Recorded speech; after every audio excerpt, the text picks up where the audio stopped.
I call Mark Durkan to wind.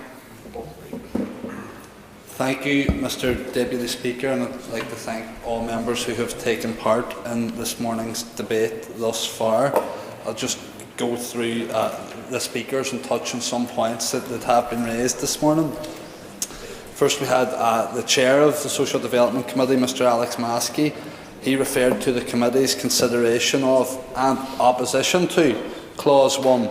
And may I take this opportunity to commend Mr Maskey on his chairmanship of the committee during a very long and complex process.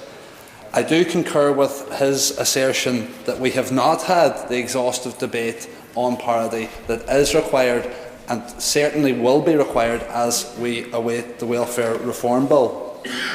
We also do need to push the boundaries, I think, and we have to see what flexibilities we may be afforded. I appreciate the support of his party for our amendments and do also welcome the amendments that they have also brought, and would speak about them later. Paula Bradley spoke largely around the increase in the financial cost to the taxpayer of increasing pensionable age, and I'd have thought, given Ms Bradley's own professional background, that she would be acutely aware that sometimes societal costs should outweigh financial ones. Mr Easton's intervention displayed either a complete lack of attention or a lack of understanding. We are not opposing equalisation, so this talk of the EU directive is a complete red herring. We are not opposing equalisation. Let me re-emphasise that for anyone who didn't catch it. The economic burden has to be looked at in the context of the savings that this legislation will actually realise for the government as it is. I think it's something like 10 billion over 10 years that the acceleration is going to realise for the Westminster Government. So the 270 million we're talking about here today is peanuts, really. Mr Copeland gave us a timely reminder of the origin of our pension scheme and accurately pointed out subsequent changes in our societal fabric. The fact that we have less people in paid employment is a sad reality, and I wish that the government would approach creating employment with the same zeal that they are attacking the most vulnerable in our society. He again asked about costs, and we really do need to look at the costs before passing this punitive legislation.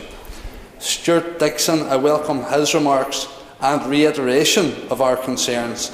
Go ahead. Sorry for rising yet again.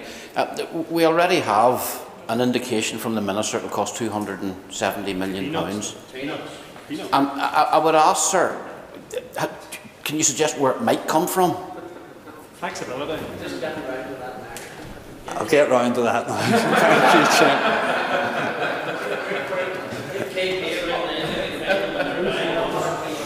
But I do think it's unhelpful to be putting out things like where might this come from? This will have to come from the health budget. This will have to come from there. However, that might give Edwin Poots someone else to blame for the closure of hospitals, as if he needed someone else. I'm grateful to the member for giving way. Would the member agree that these are issues of extreme importance? The Minister has set out what actually is the financial position factually. Now, to be fair, you gave way to the member has asked you a question. You talked earlier on in your wind-up about flexibility. What exactly do you mean by flexibility, and where will the money come from?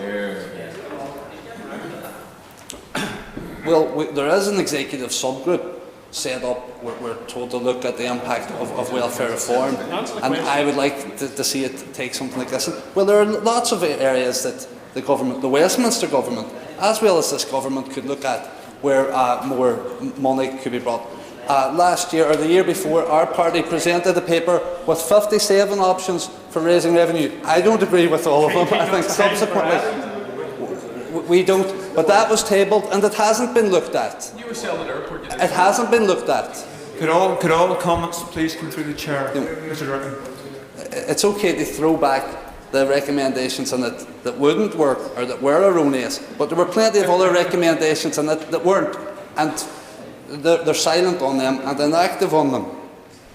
I do welcome Stuart Dixon's reiteration of our concerns, and he did point out that his colleague Naomi Long had supported these amendments in Westminster, but I must contest his assertion that that's where the fight takes place and here we just roll over. We have to be consistent, and Alliance have to be consistent too, and so do the DUP.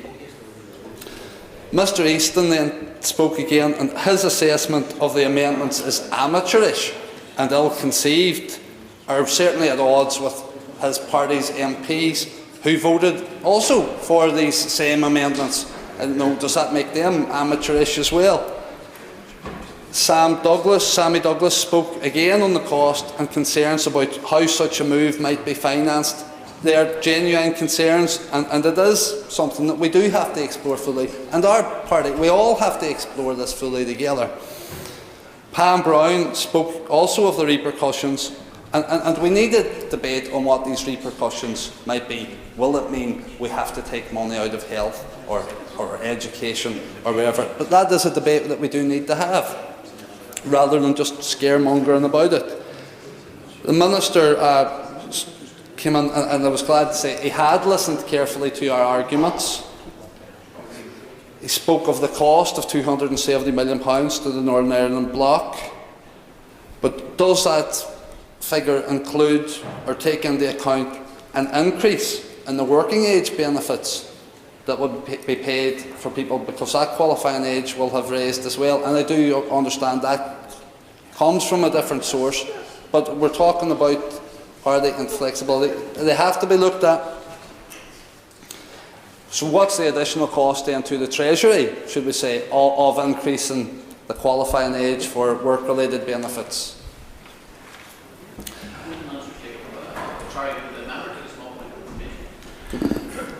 At the establishment of the welfare state, the total cost to the Exchequer, above and beyond what was already being paid for the whole of the United Kingdom, was 80-odd million.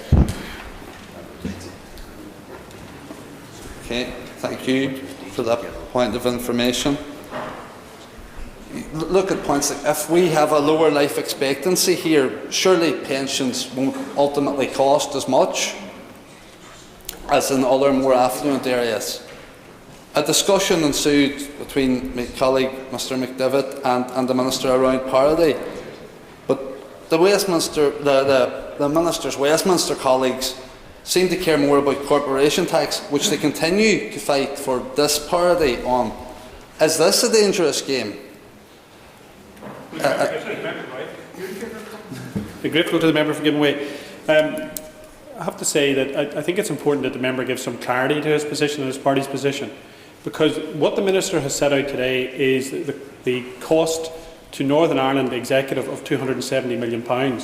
The other benefits he's talking about are benefits that are paid for by Her Majesty's Treasury in London and don't come out of the Northern Ireland Executive accounts. So maybe you would clarify the position, and also I would say, where will the money come from to pay for this?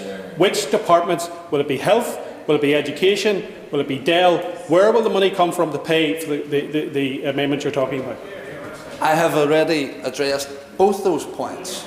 Yeah, I did rescind and recognise that the other benefits were coming from the Treasury, and I had referred to my own party's economic document as one area for exploration as to where this funding could come from.